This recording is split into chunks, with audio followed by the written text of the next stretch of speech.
What's going on YouTube? OCD for EDC here, and what I got for your face balls today is the Spyderco Watu. So we're going to get deep into this thing, do a little disassembly, and check it out.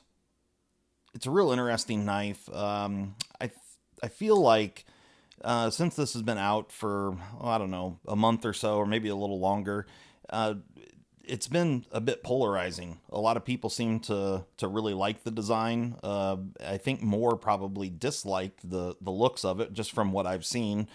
However, I've yet to hear someone that has had this in hand say that they don't like it. So we're going to talk about that. It's an interesting knife for sure. Before we get into that, I want to thank everyone for subscribing and liking the videos and whatnot. The response has been way above and beyond what I ever imagined. I've gained a lot of new subscribers, so thank you very much.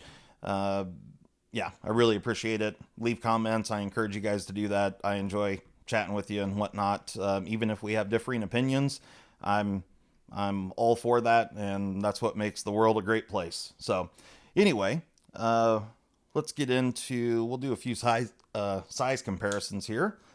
Here it is with the Hogue Deca and another very similar size knife, the Benchmade Bug Out. So you can see we're really similar to the Deca and Bug Out. Here it is with the Para 3 Lightweight. You can see again, really similar in size there. Here it is with the brand new RSK Mini. So pretty good size representation. And then I'll throw down a few little bit larger knives. Here it is with the Spyderco Manix 2. That happens to be the St. Nick's exclusive version.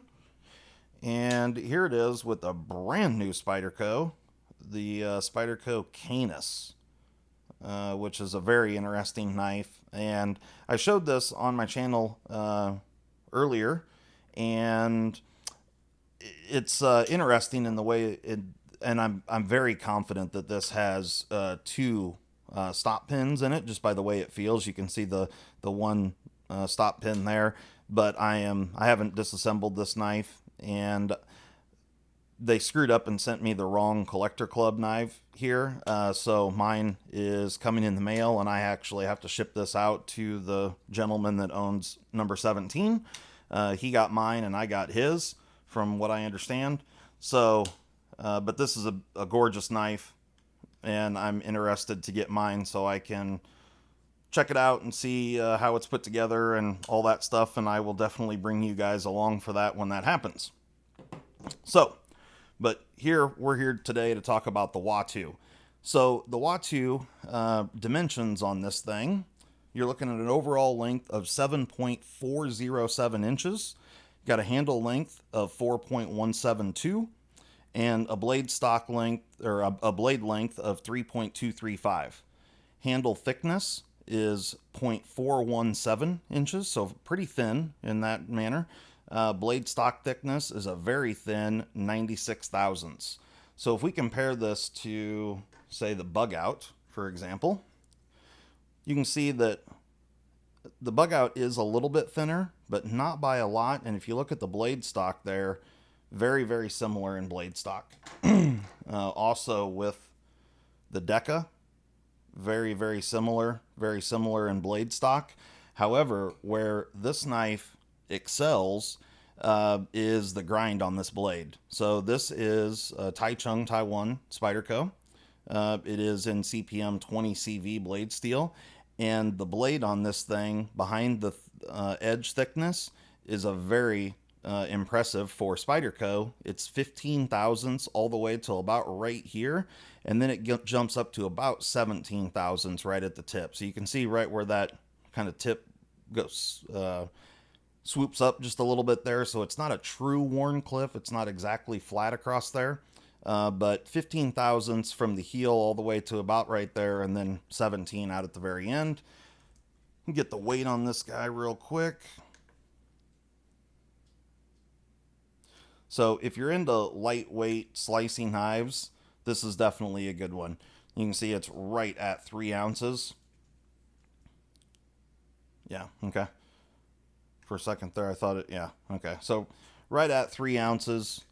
Uh, and for this size knife, I think it's adequate. It doesn't feel, too heavy or too light. I think it's just about perfect. This is a compression lock knife, so it's really, even though the clip is reversible, compression lock means that it's pretty well suited just for right-handed folks.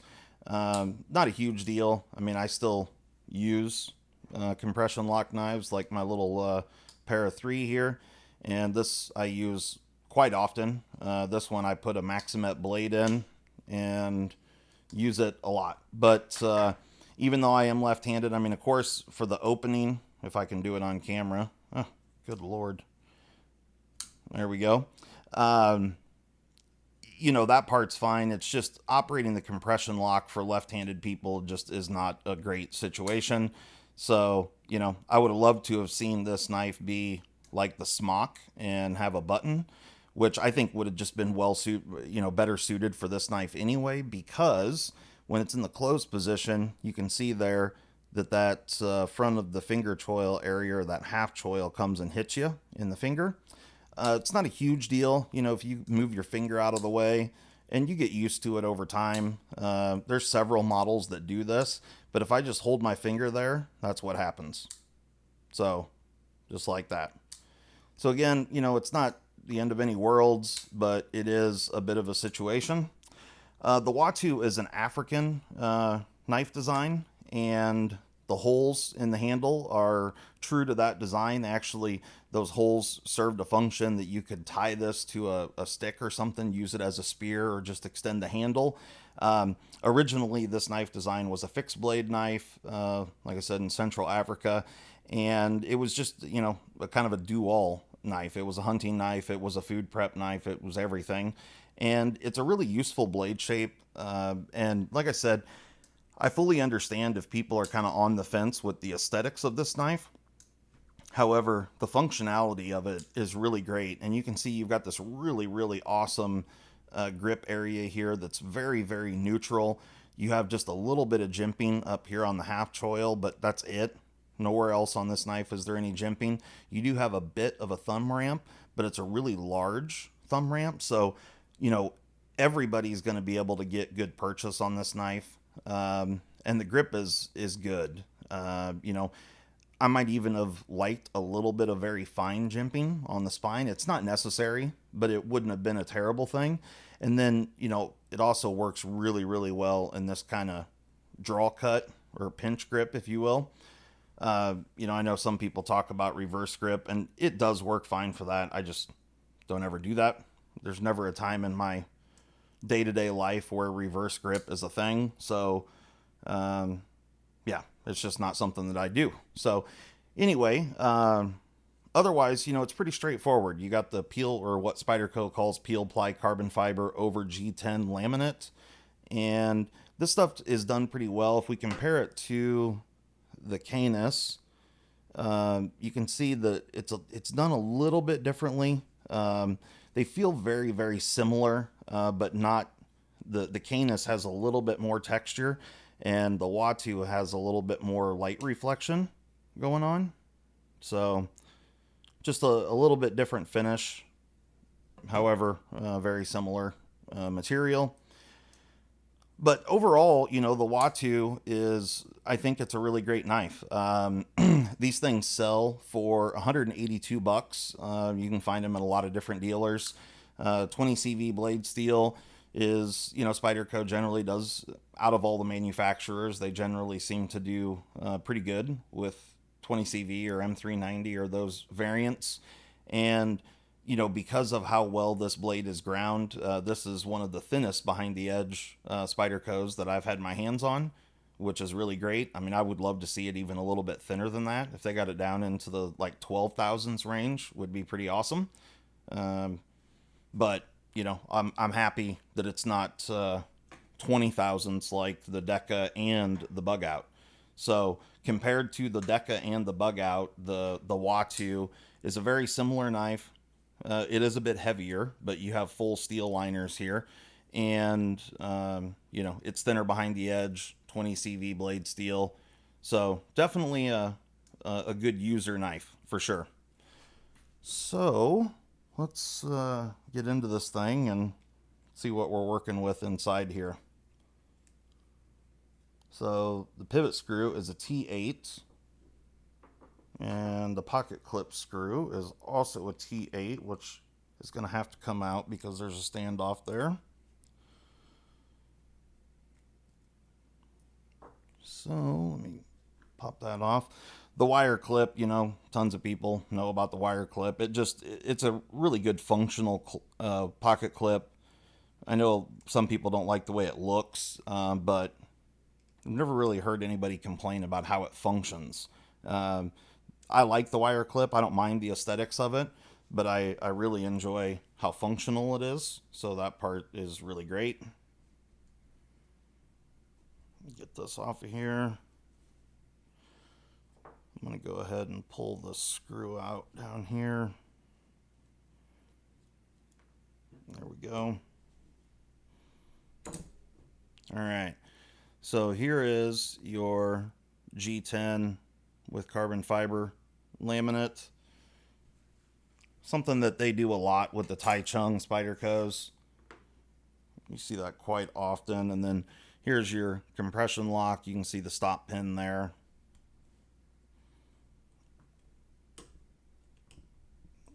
Just working this liner off of the standoffs.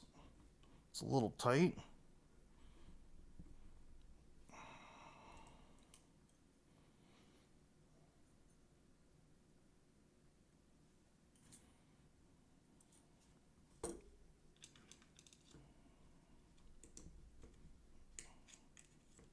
There we go.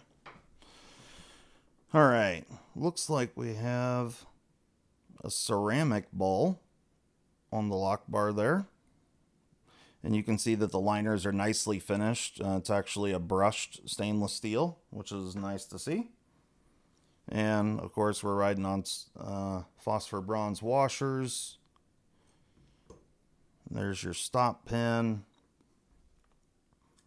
Pop the blade off. You can see we also have an internal stop pin there. So yeah, that's what I was talking about on the Canis.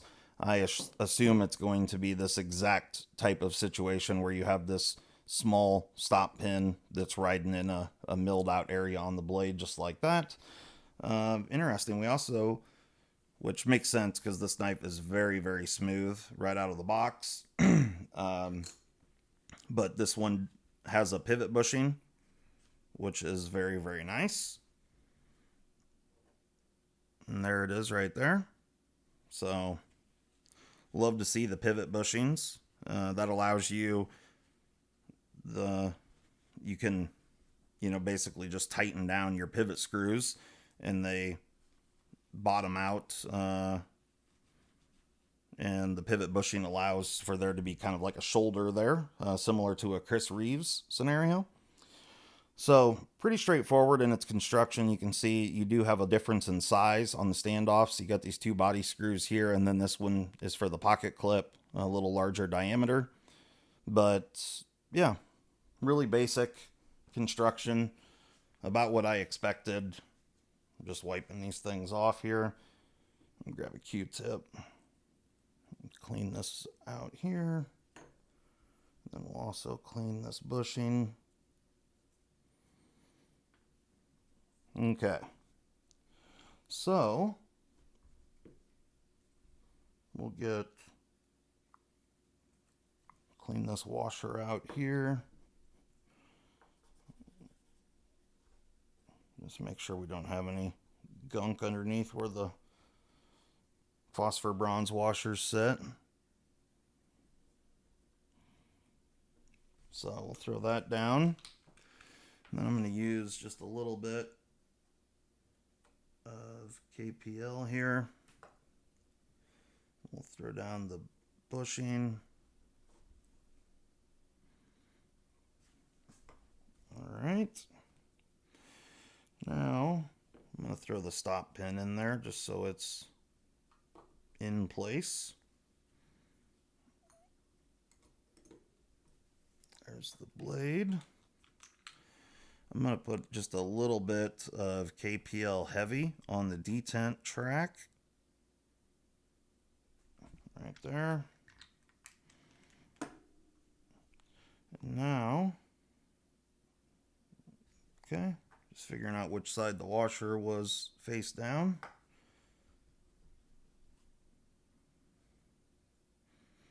Perfect. So now we'll go ahead and set the liner back on, like so. Put the scale on, and then we'll get the pivot screw in place.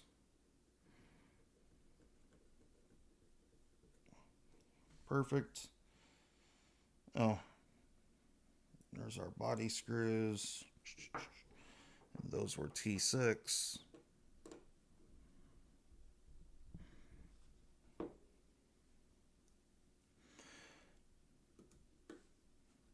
So pretty straightforward in its construction here. And you can see the blade just drops immediately. And let's see, we have no blade play. And like I said, because of that pivot bushing, you can just tighten down the pivot. It doesn't have to be quote unquote tuned, if you will.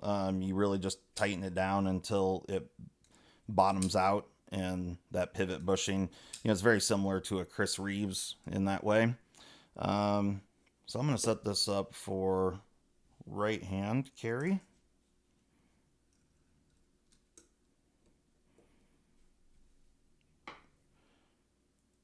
Get the screw put in here.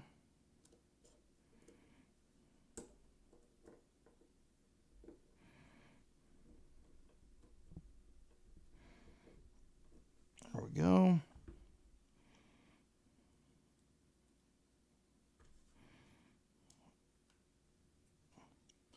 All right.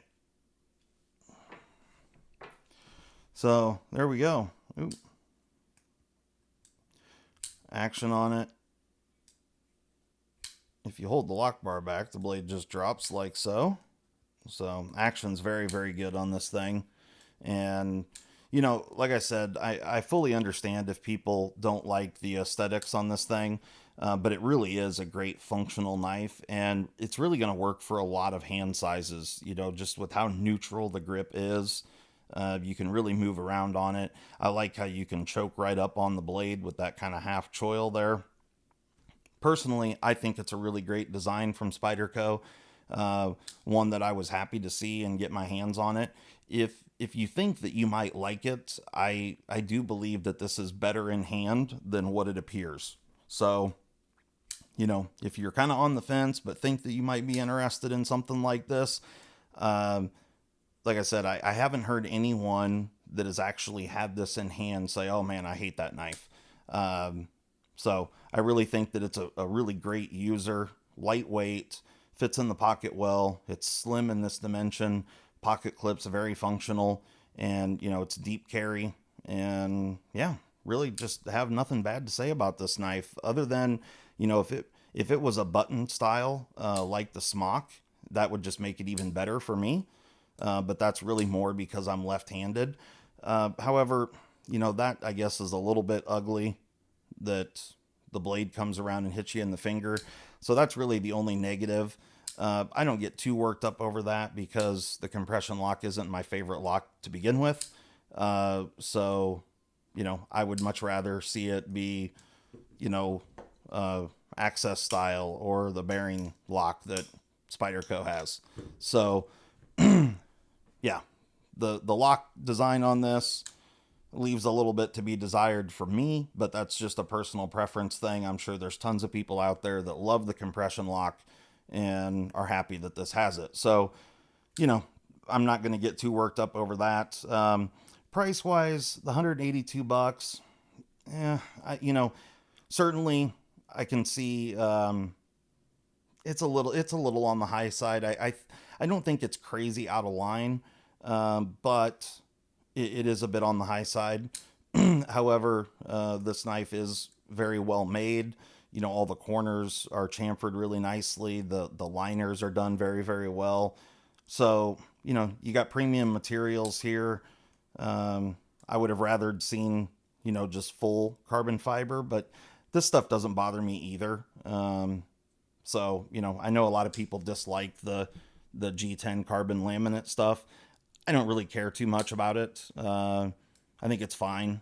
And, you know, the texture on it's good. It's not too aggressive. It's not going to tear your pockets up or anything like that. So overall, if you like the design, if you're looking for something that is, you know, very neutral in its grip and will work for a wide variety of hand shapes and sizes, I think this is a really great choice. I think it'll work well. Certainly, you know, decent blade steel. It's aggressively ground, which is my favorite part. And yeah, it's an interesting look and something that I've enjoyed having here for a while. So anyway, guys, hope you enjoyed that. Thanks a lot for checking out the video. Like, subscribe, put your thumbs on it. And yeah, we will talk to you next time. Thanks and have a good one.